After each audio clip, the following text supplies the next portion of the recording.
Decide what you want to do most, and then set out to do it. This was the motto of an inspiring woman who lived out her convictions. A trailblazer and pioneer, she was the first African-American woman to graduate from Harvard Medical School and the first female surgical intern at Boston City Hospital. Additionally, she was well known as a gifted orator and motivator. In 1993, she told an audience one can be ashamed if they are going to use history as the excuse for never doing anything in the present or future. I really don't care that my ancestors came here on slave ships. They got here, and because they got here, this is my home, my native land. As the writer Rebecca Hebert astutely observed, though this woman experienced many accomplishments amidst great odds, through all her success, she never forgot that success was not about achieving a selfish personal goal, whatever the cost.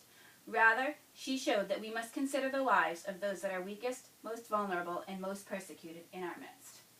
Dr. Mildred Fay Jefferson was born in Pittsburgh, Texas in 1926 at a time of great racial prejudice and turmoil against the African American population. The only child of a poor Methodist minister and public school teacher. Mildred Fay's character was forged strong in East Texas, where she went to a segregated school and broke down barriers that not everyone wanted broken down. Despite immense hurdles, she graduated from high school at the age of 15 and college at the age of 18. She then earned her master's degree in biology from Tufts University, graduating summa cum laude before moving on to be the first black woman to graduate from Harvard Medical School. After this, Dr. Jefferson then became the first woman of any race to intern at Boston City Hospital and the first female surgeon at the Boston University Medical Center, as well as the first woman to be elected to membership of the Boston Surgical Society. According to Darla St. Martin, National Right to Life Co-Executive Director, Dr. Jefferson was a committed political activist and the recipient of many awards and 28 honorary degrees. It is not too strong to say that Dr. Mildred Fay Jefferson is a woman of many firsts, blazing a trail of inspiration for an entire gender to follow in her steps. Perhaps her greatest attributes were her determination and concern for others, which happened to be two very important qualities for a physician. Guided by a sincere loyalty to the Hippocratic Oath and a strong Judeo-Christian ethic, Dr. Jefferson put herself out on a limb before the entire medical community, bravely raising a banner for the weakest and most vulnerable in society. A pivotal point in her career was in 1970 when the American Medical Association stated that it was ethical to perform abortions. For Dr. Jefferson, this was a basic violation of the most fundamental principles of her profession: do no harm. Consider this powerful articulation of Dr. Jefferson's concern from the woman herself. The United States Supreme Court's 1973 decisions on abortion gave to my profession an almost unlimited license to kill when the High Court made getting rid of a baby a private decision between a woman and a doctor. The state may make regulations to the point of prohibiting abortion if it chooses, only in approximately the last 3 months of pregnancy, and even then may make no law which would overrule a doctor's medical judgment. There's a lure in this license which has a hook for the unwary doctor. The doctor who willingly accepts destroying life will have no grounds on which to object if the state should compel that doctor to destroy life. I will not accept the proposition that the doctor should relinquish the role of healer to become the new social executioner. Dr. Jefferson was not only concerned with the integrity of physicians, she saw abortion as a moral issue for all people, as a civil rights issue, as an issue of fairness and justice, love and compassion, and liberty with law that crossed all human boundaries. She believed that it was not only the perfect and the wanted who had a right to live.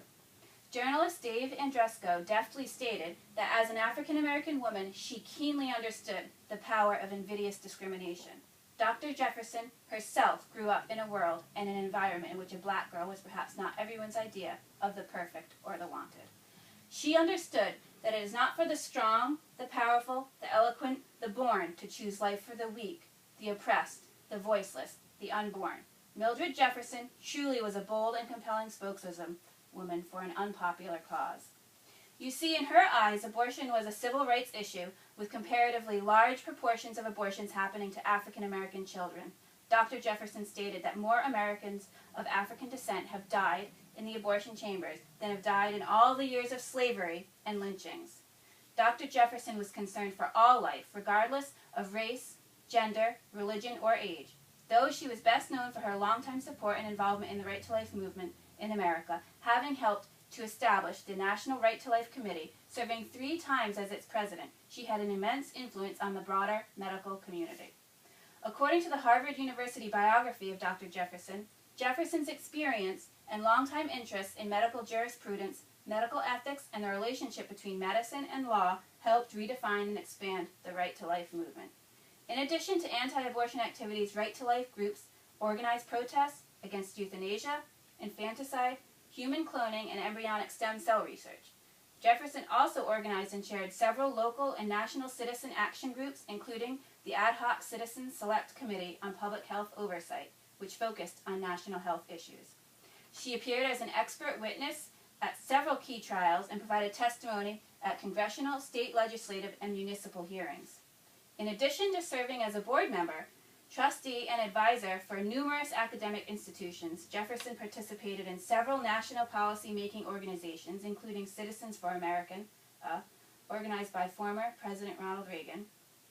In conclusion, I could continue to laud Dr. Jefferson's character and achievements. However, Dave Andruska says it well after her death in 2010, that Dr. Jefferson's passing reminds us that all the Right to Life movement rests on the shoulders of giants, even when they are barely 5 feet tall.